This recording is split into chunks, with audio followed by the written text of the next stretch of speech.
Thank you once again for joining us, and very welcome. I am Lynn Komjisha, and as usual, we have the main culprit, Paul Busharizi. This guy seems to be well informed about everything, economics, everything, those things, business and stuff. And I don't know these things. I actually fear them in a way. But he's here to help us understand. And, June is almost here. I hope you know what that means. The financial year, the new financial year is coming in.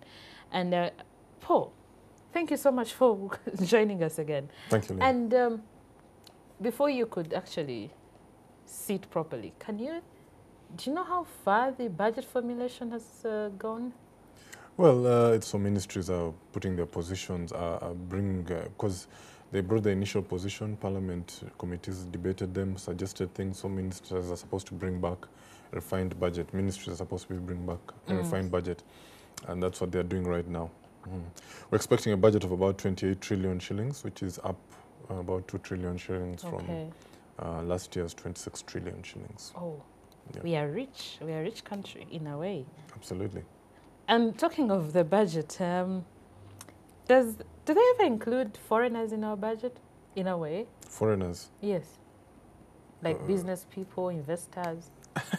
Yeah, I mean, I imagine they do, because some of these foreigners, as you call them, pay taxes, so we have to plan for those taxes. So yeah, we have to project that they are going to pay us taxes, and we have to plan for those taxes. Now, talking of foreigners, recently there was an issue, especially downtown Kampala.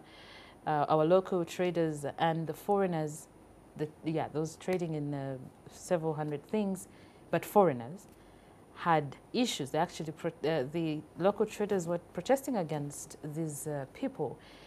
And this has been growing and musty, I mean, going on for a while. There have been complaints here and there, but we didn't quite pay attention. By we, I meant the government. And I'm wondering, why can't we coexist? No, I think our traders, their bad habits are catching up with them. Our traders? Yes, our local traders, their bad habits are catching up with them, and they're now facing competition from more organized people, and they don't like it. That's really the crux of the matter. Wait, you're trying to tell me our local traders are not as organized as the foreign traders in the country? Absolutely.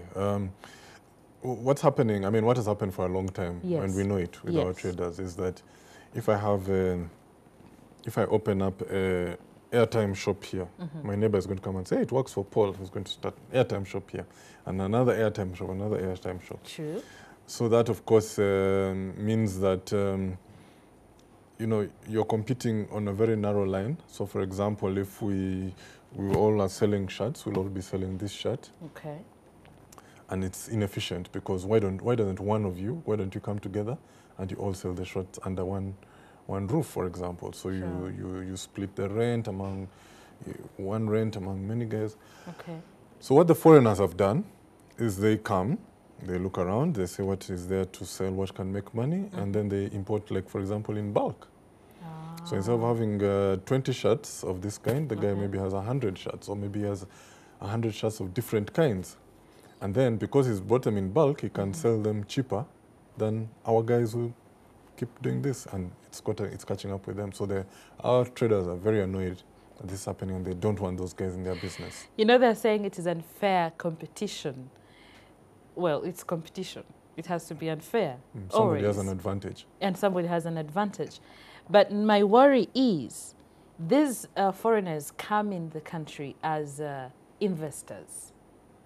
You know, the local traders were actually saying, you know, we look at these people, and the government is actually telling us that they are coming in as investors. How come they're involved in petty trade? Is that a sort of investment? Well, I mean, what is investment? Investment is a commitment of funds in the hope that in the future you will get a return. I bring my 100 shillings, I expect in a certain time T, I will get 20 shillings above the 100, so I'll have 120 shillings. Yes. That's what an investor is. Now, what is petty trade? If, for example, you know, there are these ladies who sell hard corn on the side of the road, Yes, and yes. maybe you call that petty trade. But what do you call a man who does gorillas? He's just taken it to another level. That's just the difference. He's still selling little snacks. He's just taken to another level, and he's probably organized it a bit more. He has his packages and his thing. Okay. That's all. So first of all, I mean, an investor, I come to a country and I look where the money can be made, and I put my money there. I think we're trying to say that these guys are in our space, that we should be left with the small jobs. And that if I'm left with my basket selling hard corn, they should not come to sell hard corn with me. Yes. Let them go up. But the man goes up, he sells gorillas, he'll still kick you out of the market. So what are you talking about? it just doesn't make sense. I think we are just offended that they're in our space in a way. But and we are. But you see, I don't know how to explain this, but what does it? Why don't you look to yourself? Why is this man beating you? First of all, let's just give an example. We don't want to use specifics, especially the Chinese. This Chinese guy can't even speak English. How is he beating you in your space? How is it possible? Of course, they say, oh, these guys have cheaper money. They borrow money cheaper. Yes, I had that. Why aren't you borrowing money cheaper, you as a Ugandan trader? The reason you're not borrowing money cheaper is because you can't get to the cheap money. Why can't you get to the cheap money? Because you're not organized. The cheap money, okay, so for example, let's just say, the cheap money, this Chinese guy, let's say he borrows in yuan. You call it cheap money, let's say whatever he gets, let's just say he gets 10% on the money. True. But the Chinese guy has to worry that in case the shilling goes down, it will be more expensive for me to pay my loan in China. That is the Chinese worry. The Chinese guy who you say has got cheap money. The Chinese guy also has to worry that given what rate the loan is and also the possibility of the shilling dropping, can he price his goods well enough? That's the Chinese worry. For you as a Ugandan, you're borrowing in Uganda shillings. Okay, it's a bit expensive. Yes. Let's say about 20-something. Okay. But isn't there a possibility of getting money at less? There is. But because you're not organized, you either don't know about it or you don't take advantage of it. Simple. Wow. I mean, and there are businessmen in this town, by the way, who are not worried by foreigners. Yeah, true. What's the difference between them? Maybe they have better money. I mean, New Vision, for example, is not worried about foreigners. Are you sure? No, we're not. Why would we be worried?